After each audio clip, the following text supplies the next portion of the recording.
कृष्णाय वासुदेवाय हरे परमात्मने प्रणतक्लेशनाशाय गोविन्दाय नमो नमः। ओम पवित्रः पवित्रो वा सर्वावसङ्गतो विवा यः स्मरेत् पुण्डरीकाक्षवायाभ्यन्तराश्री पुण्डरीकाक्षः पुनादो पुण्डरीकाक्षः पुनातु। आचमन करना। ओम केशवाय नमः, ओम माधवाय नमः, ओम नारायणाय नमः। अष्टोपृक्षालयः ऋषिकेशाय नमो नमः। वृद्धश्रवा स्वस्ति नः तथा विश्ववेदाः स्वस्ति नस्तारिक्षो अरिष्टनेमिः स्वस्ति नो बृहस्पतिर्दधातु। ॐ गणानान्त्वा गणपतिं हवामहे प्रियाणान्त्वा प्रियपतिं हवामहे निधीनान्त्वा निधिपतिं हवामहे वसो ममयाहं जानि गर्भधम्म त्वमजासि गर्भधम्म। ओम अम्बे अम्बिके अम्बालिके नमानयत कृष्णः सरस्वतीगाः सुभद्रिकां कां पीडवासिनीम्। ओम भूर्भुवस्वगणेशम्बिकाभ्यां नमाध्याय ध्यानमुक्तानि पुष्पाणि समर्पयामि। ओम स्वस्ति न इन्द्रो वृद्धश्रवाः स्वस्ति नः पूषा विश्ववेदाः स्वस्ति नस्तारिक्षो अरिष्टनेमिः स्वस्ति नो बृहस्पतिर्दधातु। प्रकजस्वा मरुतः वृष्टिमातरः शुभं यावानो विदधे गुजगमयः अग्ने जिह्वा मनवः सूरचक्षुषो विश्वे नो देवा अवसागमन्यः भद्रं कर्णेभिः शृणुयाम देवा भद्रं पश्येमाक्षभिर्यजत्राः स्थिरैरङ्गैः सुष्ठुवांसस्तनूभिर्वसेमहि देवहितं यदायो सतमिन्नु शरदो अन्तिदेवा यतरानुशकराजरसन्तनूनां पुत्रासो यत्र पितरो भवन्ति मानो मध्यारीरिखतायुर्गन्धोः आदित्योरादितिरन्तरिक्षमादितिर्माता स पिता स पुत्रः विश्वदेवा आदितिः पञ्चजना आदितिर्जातमादितिर्जनितवाम्मा। ओम द्यौः शान्तिरन्तरिक्षगुं शान्तिः पृथिवी शान्तिरापः शान्तिरोषधयः शान्तिः वनस्पतयः शान्तिर्विश्वदेवाः शान्तिर्ब्रह्म शान्तिः सर्वगुं शान्तिः शान्तिरेव शान्तिः सामा शान्तिरेधि यतो यतः समीहसे ततो नो अभयं कुरु सन्न्यः कुरु प्रजाभ्यो भयन्नः वसुभ्यः विश्वानि देव सवितर्दुरितानि पराशुव यद्भद्रं तन्नयासु। गणाधिपतये नमः। भगवान का ध्यान करेंगे ठाकुर जी का। ओम किरीटकुण्डलं सफेदवस्त्रं सरसेरुहेक्षणं सारवक्षस्थलगौस्तुभश्रियं नमामि विष्णो शिरसा चतुर्भुजं। श्री सत्यनारायण देवताभ्यो नमः। ध्यानानि समर्पयामि। हिताय जगद्धिताय कृष्णाय गोविन्दाय वयं नमः। कृष्णाय वासुदेवाय हरे परमात्मने प्रणतक्लेशनाशाय गोविन्दाय नमो नमः। डोरमर्दनं देवकी परमानन्दं कृष्णं वन्दे जगद्गुरुं। प्रेम से बोले बांके बिहारी लाल की जय। जय श्री राधे राधे राधे राधे। ॐ या श्री स्वयं सुकृतिनां भवनेष्वलक्ष्मी पापात्मनां कृतहृदयां हृदयेश बुद्धि श्रद्धा सतं कुलजनं प्रभवस्य लज्जा तां त्वां नतास्मि परिपालय देवि विश्वम् पावकानाः सरस्वती वाजेभिर्वाजिनीवती यज्ञं वस्तु दियावसु संगच्छध्वं संज्ञो वदध्वं शम्भो निसृजानता देवात् भागं यथा पूर्वे संजानाना उपासते। हरे ओम। राधा मेरी स्वामिनी मैं राधे जुकुदास जन्म जन्म मिलता रहे मोहे वृंदावन में निवास।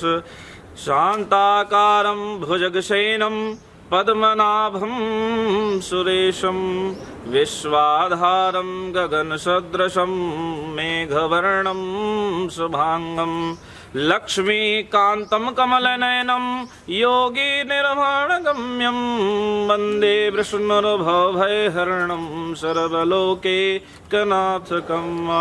कृष्णाय वासुदेवाय हरये परमात्मने प्रणतः क्लेशनाशाय गोविन्दाय नमो नमः।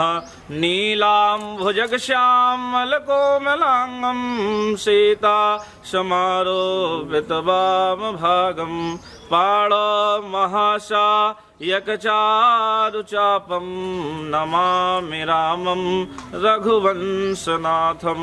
मनोजवं मारुततुल्यवेगं जितेन्द्रियं बुद्धिमतां वरिष्ठं वातात्मजं वानरयोध्यमुख्यं श्रीरामदूतं शरणं प्रपद्ये। परात्पर परमात्मा आकरुणा वरुणालय भक्त वांछित भगवान श्री राघव जी सरकार के कृपामय से समस्त जगत में सर्वभूत चेतना विद्यमान है, जिनके कृपामय दयामय स्वभाव के कारण ही आज हम सब प्राणी श्वास लेने में सक्षम हैं। इनकी कृपा से आज हमें इस शुभ अवसर में सम्मिलित होने का अवसर प्रदान हुआ।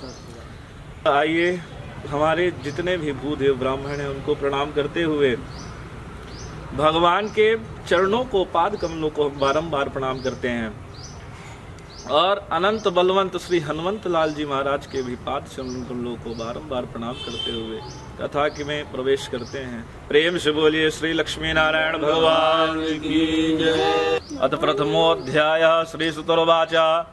श्री सूत जी महाराज कहते हैं कि एक समय की बात है, नैमिषारण्य क्षेत्र में 88,000 ऋषिगण एकत्रित होत करके वेदों या पुराणों के ज्ञाता श्री सूत जी महाराज से कहते हैं कि हे सूत जी, हे वेद वेदांग के ज्ञाता, इस कलयुग में ऐसा वह कौन सा व्रत तप है जिसके करने से मनवांछित मन इच्छा अनुसार फल प्राप्त होता है।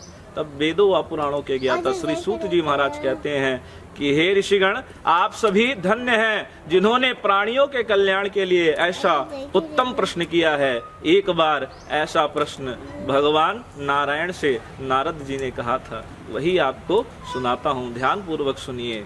एक बार नारद जी जो थे तेज गति से आकाश मार्ग से वीणा बजाते हुए श्री हरि का संकीर्तन करते हुए, किस प्रकार संकीर्तन करते हैं आइए हम भी उस प्रकार संकीर्तन करते हुए नारद जी की परिभाषा देते हैं। हरि ओम श्रीमन्नारायण नारायण नारायण श्रीमन्नारायण नारायण नारायण श्रीमन्नारायण नारायण नारायण श्रीमन्नारायण नारायण नारायण भजमन्नारायण नारायण नारायण लक्ष्मी नारायण नारायण नारायण श्रीमन्नारायण नारायण नारायण माता नारायण नारायण नारायण पिता नारायण नारायण नारायण श्रीमन्नारायण नारायण नारायण भजमन्नारायण नारायण नारायण। तभी उनकी जो दृष्टि होती है पृथ्वी लोक पर पड़ती है, देखते हैं बड़ा ही सुंदर लोक है, वहां जाने का विचार करते हैं। वहां पर जाते हैं तो वहां देखते हैं कि वहां के प्राणी जो हैं बार बार विभिन्न योनियों में जन्म लेकर अपने पाप कर्मों के कारण मृत्यु को प्राप्त हो जाते हैं। तब नारद जी सोचने लगते हैं कि इन सभी दुखी प्राणी का दुख किस प्रकार दूर किया जाए। यही सब विचार करते हुए वे भगवान विष्णु के धाम को चले जाते हैं।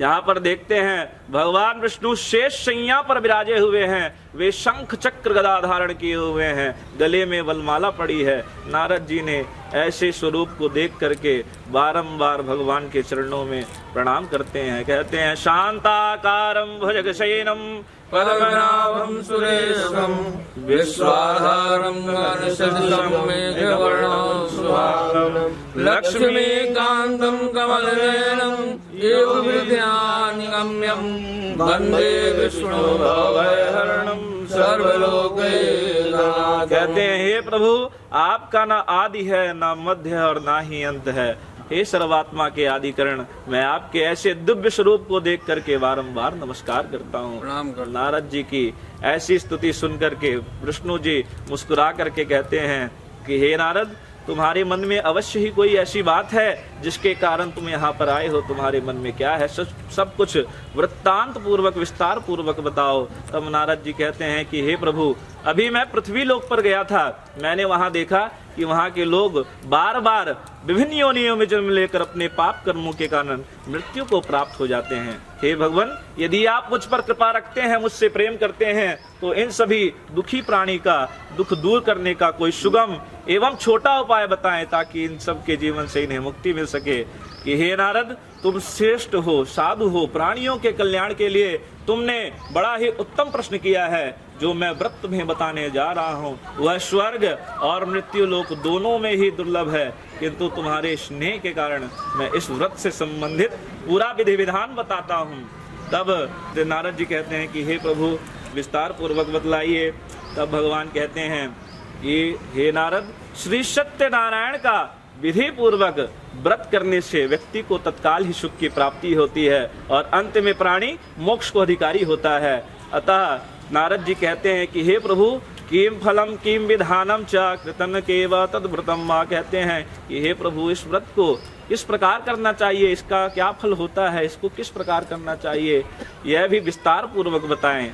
तब भगवान कहते हैं कि हे नारद, जब भी मन में किसी भी दिन जब मन में भक्ति जागृत हो जाए, जब लगने लगे कि आज भगवान का पूजन अर्चन कर लेना चाहिए, उसी दिन व्यक्ति को नहा धो करके मन में यह संकल्प ले कि आज मैं भी भगवान श्री सत्यनारायण का पूजन करूंगा, और उस दिन वह कथा पूजन कर सकता है। किसी ब्राह्मण के सहयोग से भगवान श्री सत्यनारायण का व्रत पूजन करना चाहिए। व्रत में प्रसाद बनाना चाहिए, प्रसाद में केले का फल, घी, दूध, गेहूं का आटा लेना चाहिए। यदि गेहूं का आटा उपलब्ध ना हो तो चावल का आटा लें, उसमें सुगम शक्कर मिला ले। यदि शक्कर भी उपलब्ध ना हो तो शक्कर के स्थान पर गुड़ मिला करके भगवान को नैवेद्य बना करके अर्पण करना चाहिए। इसके बाद यथाशक्ति अनुसार ब्राह्मण को दान दक्षिणा दे करके ब्राह्मण के भोजन कराने के बाद स्वयं को भी भोजन करना चाहिए, और सभी बंधु बांधवों को भगवान श्री सत्यनारायण का संकीर्तन करने के बाद अपने घर की ओर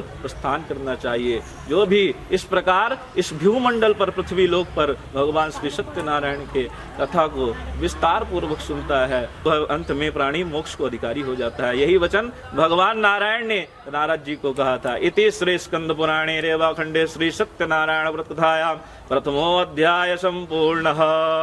अथ द्वितीयोऽध्याय। श्री शुकरुवाच एकदा काशीपुरे स्थित रमणेः निर्धना ब्राह्मणास्ति। अब हम दूसरे अध्याय में प्रवेश करते हैं। श्री सूत जी महाराज कहते हैं कि एक बार काशीपुरी में एक बड़े ही निर्धन ब्राह्मण होते थे, जो हुआ करते थे, जो आज भी हमारे भारत देश पर स्थित है, जिसे आज हम वाराणसी के नाम से जानते हैं। उसी स्थान पर पूर्व काल में एक बड़े ही निर्धन ब्राह्मण हुआ करते थे, जो भूख प्यास से व्याकुल होकर इधर उधर भिक्षा मांगकर अपना पेट भरते थे। उन दुखी ब्राह्मण को देख करके ब्राह्मणों से प्रेम करने वाले भगवान विष्णु जो रहते हैं बड़े ही दुखी हो जाते हैं, उनके आंखों से अश्रु की धारा गिर पड़ती है। उसी क्षण उन्होंने एक बूढ़े ब्राह्मण का भेष धारण करके पृथ्वी पर प्राकट्य लिया। प्रेम से बोलिए विप्रप्रियाय नारायण भगवान की जय। और ब्राह्मण देवता के समक्ष जाकर के कहते हैं हाथ जोड़कर विनय पूर्वक, हे ब्राह्मण देव, हे विप्र बंधु, आप इस भूमंडल पर क्यों भटक रहे हैं दुखी होकर? कृपा करके मुझको अपनी विपदा बताइए। तब ब्राह्मण बोलता है कि हे बंधु, हे विप्र, मैं अत्यंत ही निर्धन हूँ। यदि आप इस निर्धनता से मुक्ति दिलाने का कोई उपाय जानते हैं तो कृपा करके मुझे बताएं, ताकि मुझे इस कष्ट पूर्वक जीवन से मुक्ति मिल सके। यही सब जब भगवान को ब्राह्मण देवता बता देते हैं, तब ब्राह्मण देवता स्वरूप भगवान कहते हैं कि हे विप्र, हे ब्रह्मो, हे ब्राह्मण देव, आप भगवान श्री सत्यनारायण का उत्तम व्रत पूजन करिए, आपको आपके कष्ट से तत्काल ही सुख की प्राप्ति होगी। अतः ब्राह्मण देवता विचार करने लगते हैं कि जो भी बूढ़े ब्राह्मण द्वारा बताया गया व्रत है मैं उसे अवश्य ही करूंगा। इन्हीं विचारों के कारण उन्हें रात भर नींद नहीं आती है। दूसरे दिन जब वह भिक्षाटन के लिए निकलते हैं तो मन में संकल्प लेते हैं कि आज जो कुछ भी भिक्षा मांगकर द्रव्य प्राप्त होगा उससे मैं भी भगवान श्री सत्यनारायण का विधि पूर्वक व्रत पूजन करूंगा। भगवान की ऐसी कृपा होती है ब्राह्मण देवता के ऊपर कि उस दिन ब्राह्मण देवता को भिक्षा में काफी द्रव्य प्राप्त होते हैं और प्रसन्न होकर ब्राह्मण देवता अपने टूटी फूटी कुटिया पर, टूटी फूटी झोपड़ी पर भगवान श्री सत्यनारायण का विधि पूर्वक व्रत करते हैं और इसके बाद अंत में मोक्ष को अधिकारी हो जाते हैं।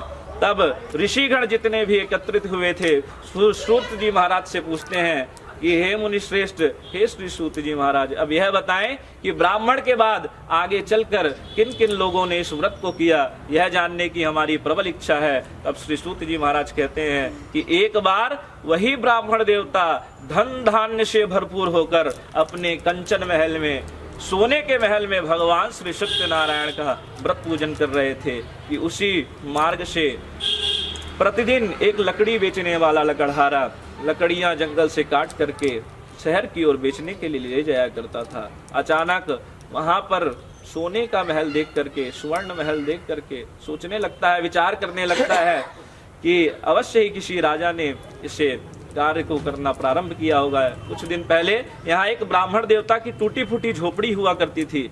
देखिए कैसा मूर्ख राजा है, ब्राह्मण देवता की घर को तोड़वा करके अपना स्वर्ण का महल बनवा रहा है।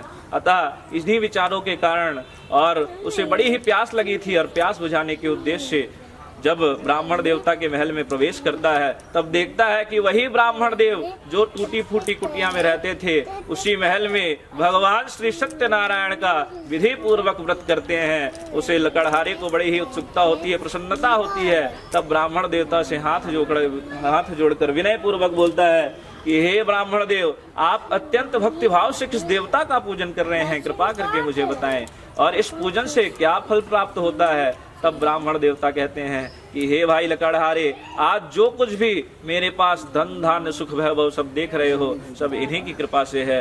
अतः तुम भी इनका उत्तम व्रत पूजन करो, इनके व्रत पूजन करने से तुम्हें भी तत्काल ही सुख की प्राप्ति होगी।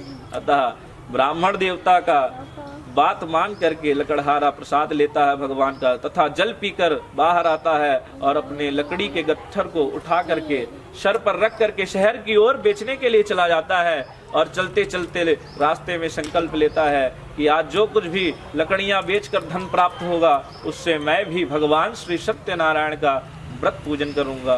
भगवान की उस दिन ऐसी कृपा होती है कि लकड़हारा चलते चलते नगर के उस ओर चला जाता है जहां नगर के अमीर व्यक्ति रहते थे। वहां पर उसे लकड़ियों के दुगने दाम प्राप्त होते हैं। प्रसन्न होकर लकड़हारा अपने घर पर आता है, पूजन सामग्री खरीद लेता है और ब्राह्मण देवता के सहयोग से भगवान श्री सत्यनारायण का विधि पूर्वक व्रत पूजन करते हुए इस जीवन में अनेक सुखों का पान करते हुए अंत में मोक्ष को अधिकारी होता है। इति श्री स्कंद पुराणे रेवा खंडे श्री सत्यनारायण व्रतधायां द्वितीयोऽध्याय संपूर्णः। अथ तृतीयोऽध्याय। श्री सूत जी महाराज कहते हैं अब हम तीसरे अध्याय में प्रवेश करेंगे। पूर्व काल में एक उल्कामुख नाम का बड़ा ही बुद्धिमान एवं जितेंद्रिय राजा था। जो नित्य प्रति मंदिरों में दान दक्षिणा देकर ब्राह्मणों को संतुष्ट रखता था, उसकी रानी जो थी बड़ी ही सुंदर थी और बड़ी ही पतिव्रता स्त्री थी।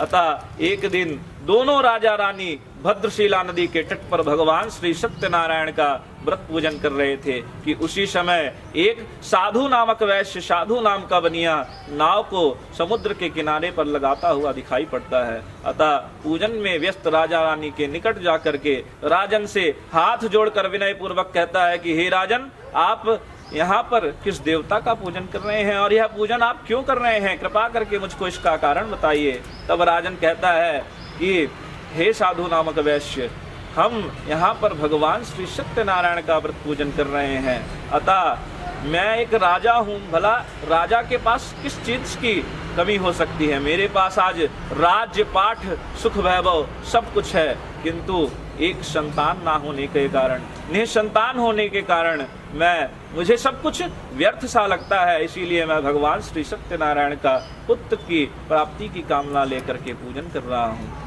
तब वैश्य कहता है कि हे प्रभु, क्या इस पूजन को करने से आपका पुत्र हो जाएगा? तब राजन कहते हैं अवश्य होगा वैश्य, भगवान सत्यदेव कभी किसी को निराश नहीं करते। अतः यह कह करके जब वैश्य यह जान लेता है तो उसे बड़ी ही उत्सुकता होती है और कहता है कि हे राजन, क्या इस पूजन को करने से मेरी भी संतान उत्पन्न हो जाएगी? मेरी भी कोई संतान नहीं है। तब राजन से वह उस कथा के विषय में, पूजन के विषय में पूरी विशेष जानकारी लेकर के अपने घर की ओर प्रस्थान करता है। अतः घर पर पहुंच करके अपनी पत्नी लीलावती को कहता है कि हे प्रिय, अगर हमारे घर संतान उत्पन्न होगी ना तो हम भी भगवान श्री सत्यनारायण का व्रत पूजन करेंगे। अतः अपने व्यापार के लिए वह सदा सचेत रहता था। अपने व्यापार के लिए वह दूसरे नगर को चला जाता है। तब कुछ समय बाद व्यापार करके आता है। उसकी पत्नी कहती है कि हे स्वामी, आपने कहा था कि हम भी भगवान श्री सत्यनारायण का व्रत पूजन करेंगे। अब वह गर्भपात धारण कर लेती है, गर्भवती हो जाती है और 10वें माह उसने एक सुंदर तेजस्वी कन्या को जन्म दिया, जो चंद्र की कला की भांति दिनों दिन बढ़ने लगी, जिसके कारण पंडित और पुरोहिताचार्य उसका नाम कलावती रख देते हैं। अतः अब उसकी पत्नी ने फिर उसे याद दिलाया कि हे स्वामी, हे प्राणनाथ, आपने कहा था जब हमारे घर संतान उत्पन्न होगी तो हम भी भगवान श्री सत्यनारायण का व्रत पूजन करेंगे, किंतु आप अपने संकल्प के अनुसार कार्य को क्यों नहीं करते हैं?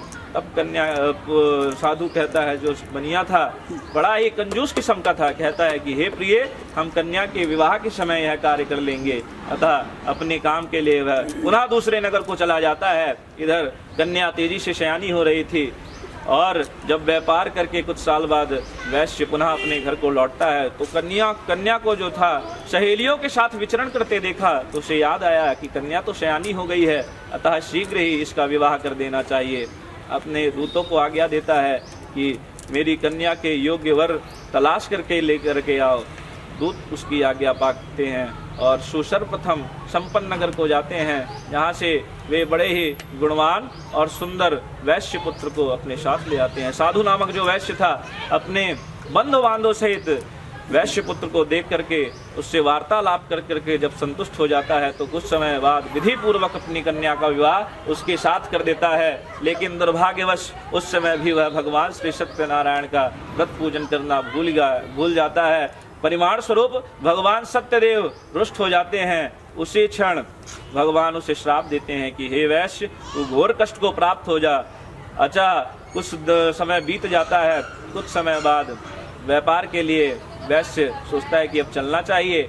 इस बार वह अपने दामाद के साथ रत्नासार नामक सुंदर नगर को जाता है, जहाँ राजा चंद्रकेतु का राज्य था। वहाँ पर जा करके अपने दामाद के साथ वह व्यापार में व्यस्त हो जाता है। इधर भगवान की माया से पूरा जो खेल था बदल गया था। वहाँ पर जब वह जा करके व्यापार में व्यस्त हो जाता है, भगवान उसे श्राप दिए रहते हैं कि हे वैश्य, तू घोर कष्ट को प्राप्त होगा। अतः जब वह व्यापार में व्यस्त हो गया तो राजा के राजमहल में चोरी हो जाती है। भगवान ने 2 माया चोरों को प्रकट किया।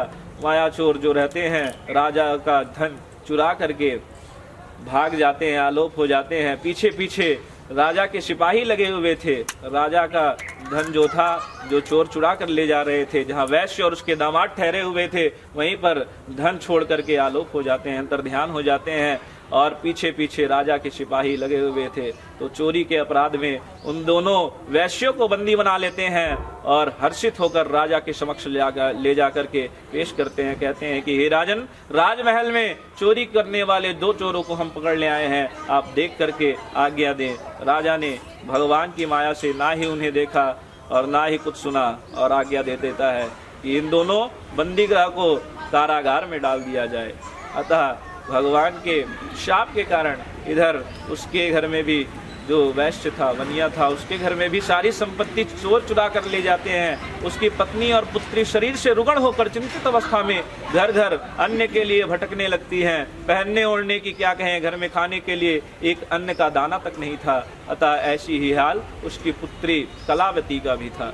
एक दिन भूखी प्यासी कलावती भिक्षा मांगते मांगते एक ब्राह्मण देवता के घर में प्रवेश करती है, जहाँ देखती है कि वह ब्राह्मण देव बंधु बांधव सहित भगवान श्री सत्यनारायण का व्रत पूजन कर रहे थे। जो लड़की थी बड़ी ही धार्मिक प्रवृत्ति की थी, कथा श्रवण करने के लिए एक किनारे पर बैठ जाती है और बड़ी ही श्रद्धा पूर्वक भगवान का कथा श्रवण करती है और प्रसाद लेकर जब घर को लौटने लगती है तो रात का समय हो जाता है, सांझ का समय हो जाता है। और उसकी माँ कहती है कि हे बेटी, इतनी रात गई तू कहाँ थी तथा तेरे मन में क्या विचार है। माँ को समझाते हुए कन्या कहती है कि हे माता, सभी मनोरथों को सिद्ध करने वाले भगवान श्री सत्यनारायण का व्रत पूजन करके आ रही हूँ। एक ब्राह्मण देवता के घर में मैंने भगवान का व्रत पूजन होते देखा तो मैं भी बड़ी ही श्रद्धा पूर्वक कथा श्रवण करके प्रसाद लेकर के घर लौटी हूँ। तब उसकी माता को तत्काल स्मरण हो जाता है कि मेरे स्वामी ने भी कहा था कि हम भी भगवान श्री सत्यनारायण का व्रत पूजन करेंगे, किंतु आज तक उस कार्य को नहीं किया संभव है, इसलिए हम इस घोर कष्ट को प्राप्त हो रहे हैं। अतः वह तत्काल ही निर्णय लेती है कि अपनी पुत्री के साथ वह भी भगवान श्री सत्यनारायण का व्रत पूजन करेगी। दूसरे ही दिन अपनी पुत्री के साथ विधि पूर्वक भगवान श्री सत्यनारायण का व्रत पूजन करती है। व्रत के प्रभाव से भगवान सत्यदेव प्रसन्न हो जाते हैं और भगवान से क्षमा याचना करती है कि हे भगवान, मेरे पति से जो भी भूल हुई है उसको क्षमा करिए और मेरे पति व दामाद जहाँ भी हैं सकुशल रहें और जल्द ही घर में पुनः प्रवेश करें। ऐसी कामना को लेकर के भगवान से क्षमा याचना करती है। भगवान प्रसन्न हो जाते हैं। भगवान बड़े दयालु हैं, तुरंत प्रसन्न हो गए और उसी रात उन्होंने राजा चंद्रकेतु को स्वप्न में दर्शन दे करके आज्ञा दिया कि हे राजन, सवेरा होते ही उन दोनों वैश्यों को मुक्त कर दे, छोड़ दे। यदि ऐसा नहीं करेगा तो मैं तेरे पुत्र सहित तेरे राज्य का नाश कर दूंगा। अतः जब सुबह राजा की आंख खुलती है तो अपने स्वप्न के विषय में सभी सभासदों को बताता है और वार्तालाप करता है, तत्काल बैठक करवाता है और जो पंडित पुरोहिताचार्य थे, बड़े बड़े विद्वान, उनसे परामर्श लेता है कि क्या करना चाहिए। तब सबकी आज्ञा से जो भी उसका सार मिलता है बोलता है, उसी प्रकार वह कार्य करता है और दोनों बंदीगृह को उसके समक्ष लाने का ऑर्डर देता है। फिर उसके बाद जब उसकी आज्ञा पा करके दूत उसका लेके आने लगते हैं, जब दोनों आदर सहित दोनों वैश्यों को आने लगते हैं तो उनके बड़े बड़े केश, दाढ़ी वगैरह बढ़ चुकी थी और जब राजन उनको देखते हैं तो उनके हजामत वगैरह ही बनाते हैं, सुंदर गहनों से उन्हें अलंकृत करते हैं। एकदम जो भी आभूषण था उन्हें वस्त्रों से अच्छे से सजाते हैं। दोनों आदर सहित राजा के समक्ष पेश होते हैं और राजन कहते हैं कि भगवान ने आपको बड़ा ही कष्ट दिया है, किंतु अब डरने की कोई बात नहीं है। अतः उनका जो भी धन व्यापार का राजन छीन लिए थे उससे दुगना धन देते हैं। खुशी खुशी दोनों को विदा करते हैं। दोनों ने राजा को प्रणाम किया और खुशी खुशी धन लेकर के अपने घर की ओर प्रस्थान करते हैं। इति श्री स्कंद पुराणे रेवा खंडे श्री सत्यनारायण व्रत कथायां तृतीयोध्याय अथ चतुर्थो अध्याय। श्री सूत जी महाराज कहते हैं, इस प्रकार साधु नामक वैश्य मंगल स्मरण करके ब्राह्मणों को दान दक्षिणा देकर कुछ दूर चले ही थे कि उनकी मनोवृत मन की इच्छा जानने के लिए भगवान जो रहते हैं दंडी स्वरूप धारण करते हैं। प्रेम से बोलिए दंडी स्वरूपाय नारायण भगवान की जय। और उसके समक्ष जाकर के कहते हैं कि ऐ साधु, हे साधु, तुम्हारी नाव में क्या है? धन के मद में चूर होकर के घमंड में आकर कहता है मेरी नाव में तो लता पत्रिका भरा है। पत्र काम चाहिए। और वैश्य के ऐसे निष्ठुर वचनों को सुन करके भगवान सत्यदेव रुष्ट हो जाते हैं और कहते हैं कि हे वैश्य, जाओ, तुम्हारा कहना सत्य होगा। और उसके पास से हटकर कुछ दूर समुद्र के किनारे जा करके बैठ जाते हैं। जब साधु नामक वैश्य कुछ समय बाद अपनी नाव को स्पर्श किया और महसूस करता है कि उसकी नाव काफी हल्की हो गई है और कुछ फूली हुई लग रही है, जब कपड़ा हटा करके देखता है तो धन के स्थान में सचमुच में बिल्व पत्राद लता पत्रिका देख करके उसे मूर्छा आ जाती है। आजकल के परिवेश में भी जब हमारे पास ज्यादा धन आ जाता है तो हम भी घमंड करने लगते हैं, ब्राह्मणों का सम्मान नहीं करते हैं और मंदिरों में जाना बंद कर देते हैं। इसी प्रकार साधु नामक वैश्य ने भी किया और जब भगवान ने उसका सारा धन हरण कर लिया, लता पत्रिका देख करके उसे मूर्छा आ जाती है और उसी क्षण वह भूमि पर गिर पड़ता है। उसके दामाद ने जल आदि छिड़क कर उसे होश में लाया। होश में आने पर अपने धन के लिए विलाप करने लगता है, रुदन करने लगता है, रोने लगता है। तब उसके दामाद ने उसे समझाया कि इस प्रकार शोक क्यों करते हो, उन दंडी स्वामी के शरण में जाइए, वह सर्व समर्थ हैं, वह तुमसे ज्यादा सामर्थ्यवान हैं, उनके पास सब कुछ है, उनके शरण में जाइए। वहां जाने से मन वांछित मन इच्छा अनुसार फल प्राप्त होगा। अतः दामाद का कहना मानकर साधु नामक वैश्य दंडी स्वामी के शरण में जाता है और भगवान से क्षमा याचना करने लगता है। आजकल के परिवेश में भी जब हमारे पास दुख आता है तो हम मंदिर की ओर प्रवेश करते हैं, जब तक सुखी रहता है तो भूल जाते हैं, है ना। तो इस प्रकार नहीं करना चाहिए। किसी महापुरुष ने बड़ा ही सुंदर एक दोहा लिखा है कि दुख में सुमिरन सब करे, सुख में करे न कोई, जो सुख में सुमिरन करे तो दुख काहे होए रे भैया, तो दुख काहे होए। कहने का तात्पर्य है कि जिस प्रकार आप भगवान को दुख के घड़ी में याद करते हैं कि हे प्रभु मेरा सब कुछ ठीक हो जाए, फिर मैं आपके पास आऊंगा, 2 किलो लड्डू चढ़ाऊंगा, 10 नारियल फोड़ूंगा, उसी प्रकार आप सुख के समय भी भगवान को याद करिए। सुख के समय लोग डीजे पार्टी, लाइट, गाना ये सब करते हैं, भगवान को ध्यान तक नहीं देते और ब्राह्मणों को दान दक्षिणा नहीं देते हैं। इस प्रकार करने से व्यक्ति को बड़ी ही हानि होती है। अतः साधु नामक वैश्य भगवान के शरण में जाता है, शरणागत करता है और भगवान को कहता है कि हे स्वामी आपकी माया को तो स्वयं ब्रह्मादि भी नहीं समझ सके, फिर मैं छोटी बुद्धि जात वाला आपकी माया को कैसे समझ सकता हूँ। प्रभु मेरी रक्षा करें, मैं आपके शरण में आया हूँ। वैश्य के ऐसे भक्ति युक्त वचनों को सुनकर भगवान जो रहते हैं बड़े ही प्रसन्न हो जाते हैं और भगवान बड़े दयालु हैं। थोड़ी ही समय में उनको भाव दे दीजिए, बड़े ही प्रसन्न हो जाते हैं और उसे मनवांछित मन इच्छा अनुसार कहता है प्रभु मेरा धन पहले जैसा था वैसा ही कर दे। भगवान उसे मनवांछित वर दे करके अंतर ध्यान हो जाते हैं। वैश्य अपनी नाव पर आता है तो उसे धन से भरी पाता है और उसके बाद वह अपने नाव द्वारा पुनः अपने नगर की ओर प्रस्थान करता है। नगर के तट पर पहुंच करके अपने दूतों को आज्ञा देता है कि हे दूत जाओ खबर दे आओ कि सेठ जी व्यापार करके बहुत सारा धन लेकर के नगर पर पधार रहे हैं। अतः जब वैश्य की आज्ञा पाकर दूत उनके घर जाते हैं तो भगवान की कृपा से उनके घर में भी सब कुछ ठीक हो गया था और सेठानी जी उस समय अपनी पुत्री के साथ मिलकर के भगवान श्री सत्यनारायण का व्रत पूजन कर रही थी। दूत आता है, खबर देता है कि सेठानी जी, सेठ जी व्यापार करके धन लेकर के नगर पर पधार चुके हैं, अतः आपको स्वागत करने के लिए नगर के तट पर बुलाया है। सेठानी जी ने कथा समाप्त किया और भगवान का प्रसाद लेती हैं, शरणामृत लेती हैं और अपने पति से मिलने के लिए चली जाती हैं और पुत्री से कहती हैं कि हे बेटी मैं तेरे पिता को देख करके आती हूँ, तू भी भगवान का प्रसाद लेकर के चली आना।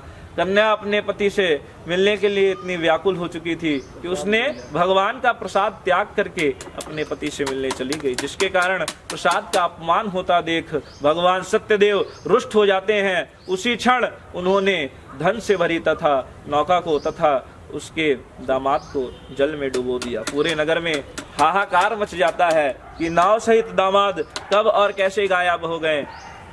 वैश्य सोचने लगता है कि ये मुझे लगता है अवश्य ही किसी देवता का कोप है, अवश्य ही मेरी पुत्री या पत्नी से कोई भूल हुई होगी, इसी कारण यह सब हो रहा है। अपने भाव से वह भगवान की क्षमा याचना करने लगता है, भगवान को मनाने लगता है कि हे प्रभु, जो भी मेरी पत्नी या पुत्री से भूल हुई है उसको क्षमा करिए और मेरे दामाद को पुनः इसी स्थान पर प्रकट करिए। तब बार बार क्षमा याचना करने के कारण और उसकी पुत्री जो रहती है यह कह देती है कि हे पिताजी, यदि मेरे पति इसी जगह पर सही सलामत उपस्थित ना मिले तो मैं भी इसी समुद्र में जल समाधि ले लूंगी, अतः कूद करके अपने प्राण को त्याग दूंगी। भगवान से बार बार वैश्य और उसकी पत्नी क्षमा मांगने लगते हैं।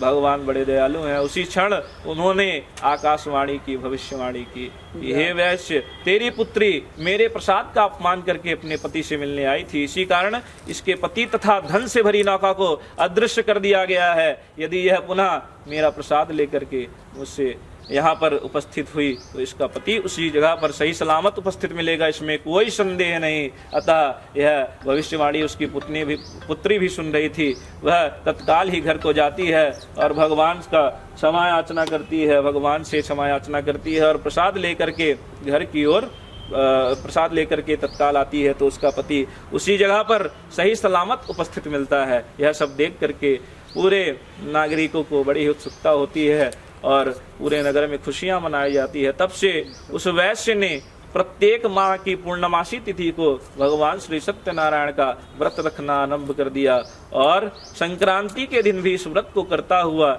इस जीवन में अनेक काल तक सुख भोगता हुआ परमात्मा के परम गति को प्राप्त होता है। इति श्री स्कंद पुराणे रेवाखंडे श्री सत्यनारायण व्रत कथायाम चतुर्थो अध्याय संपूर्ण। भगवान की जय, वृंदावन बिहारी लाल की जय। श्री सुतुर्वाचा, श्री सूत जी महाराज कहते हैं, अब 5वें अध्याय में प्रवेश करते हैं। तुंगध्वज नाम के पूर्व काल में एक बड़े ही बुद्धिमान राजा थे एवं जितेंद्रिय थे। वह नित्य प्रति जंगलों में जाकर के शिकार खेलते थे। अतः एक दिन वही तुंगध्वज नाम के राजा शिकार खेलने के लिए उस वन में गए जहां उन्होंने बहुत से जीवों की हत्या की, बहुत से जीवों का शिकार किया था। उसी वन में एक वट वृक्ष के नीचे, बरगद के पेड़ के नीचे कुछ गोपवाल भगवान श्री सत्यनारायण का व्रत पूजन कर रहे थे कि उसी रास्ते से राजन जो रहते हैं अपने रथ को निकालते हैं और जहां भगवान विराजमान थे भगवान का दर्शन तक नहीं किया, ना ही भगवान को नतमस्तक करते हैं, रथ को आगे बढ़ा लेते हैं और शिकार में व्यस्त हो जाते हैं। फिर भी जो गोपवाल थे भगवान का प्रसाद लेकर के राजा के समीप रख करके चले आते हैं। राजा इतने शिकार में व्यस्त हो गए कि प्रसाद का दर्शन तक नहीं किया, जिसके कारण उनके 100 पुत्र, धन धान्य, राजपाट सब कुछ नष्ट हो गए। अतः राजा वहीं पर पहुंचते हैं जहां भगवान श्री सत्यनारायण का व्रत पूजन हो रहा था। वहां पर जाकर के विनय पूर्वक भगवान से क्षमा याचना करते हैं। भगवान उन्हें मनवांछित वर देते हैं, चतुर्भुज रूप में दर्शन देते हैं और अंतर ध्यान हो जाते हैं। श्री सत्यनारायण के इस परम दुर्लभ भक्तिमय कथा को जो भी धारण करता है, इसकी फलदायी कथा को भक्ति पूर्वक सुनता है, भगवान श्री सत्यनारायण की कृपा से उसके समस्त पाप नष्ट हो जाते हैं। अतः कोई उन्हें काल कहता है, कोई ईश्वर, कोई सत्यदेव, कोई सत्यनारायण, अनेक रूप धर कर भी अपने भक्तों को सुख पहुंचाने के लिए भगवान विष्णु ने इस कलयुग में सत्यव्रत रूपी सनातन श्री सत्यनारायण का रूप धर लिया है। हे मुनिगणों, हे भक्तगणों, जो भी इस कथा का नित्य पाठ करेगा अथवा सुनेगा, भगवान श्री सत्यनारायण की कृपा से उसके समस्त पाप नष्ट हो जाएंगे। यही वचन भगवान नारायण ने नारद जी से कहा था। अतः इसके बाद श्री सूत जी महाराज कहते हैं कि हे मुनीश्वरों, अब जिन्होंने इस कथा को पहले किया था उनके अगले जन्म की कथा सुनाता हूँ, ध्यान पूर्वक सुनो। दूसरे अध्याय में जो काशीपुरी में बड़े ही निर्धन ब्राह्मण थे, अगले जन्म में वह ब्राह्मण सुदामा होते हैं। तब देखि सुदामा के दीन दशा करुणा करिके करुणा निधरो ए पानी परात को हाथ छुयो नहीं, नैनन के जल सो पग दोयो, हाय महादुख पायो सके तुम, कितै दिन खोयो कितै दिन बितायो, तनाथ जाओ चले द्वारिका को, नाथ जाओ चले द्वारिका को, इस नगर में गुजारा नहीं है। भगवान श्री कृष्ण से मित्रता करके, भगवान श्री कृष्ण की आराधना करके वह भी मोक्ष को प्राप्त होते हैं। अतः उसी अध्याय में जो लकड़ी बेचने वाला लकड़हारा था, अगले जन्म में भील घुराज बनता है ना, राम अवतार में केवट बनता है। केवट ने कहा सिया रघुवर से उतराई न लूंगा, हे भगवन हम एहमा पार लगा देंगे, प्रभु ओहमा पार लगा देना। भगवान श्री राम जी को गंगा तट पार कराने के कारण वह भी मोक्ष को अधिकारी होता है। राजा उल्कामुख जो थे, महाराज दशरथ होते हैं, श्री रंगनाथ की पूजा कर वैकुंठ को प्राप्त होते हैं। साधु नामक जो वैश्य था, वह अगले जन्म में शत्रवत रूपी राजा मोरध्वज बनता है। अतः उसकी भी भगवान की आराधना करता है। अपने एक लौते पुत्र का आधा शरीर अपने ही हाथों से चीर करके भगवान को दान देने के कारण मोक्ष को प्राप्त होता है। अतः राजा तुंगस जो रहते हैं, अगले जन्म में स्वयंभू मनु होते हैं। सभी को वैष्णव पथ पर लगा हुआ भगवत बना वैकुंठ को प्राप्त होते हैं। इति श्री स्कंद पुराणे रेवा खंडे श्री सत्यनारायण व्रतकथायाम पंचमो अध्याय समाप्त। वृंदावन बिहारी लाल की जय।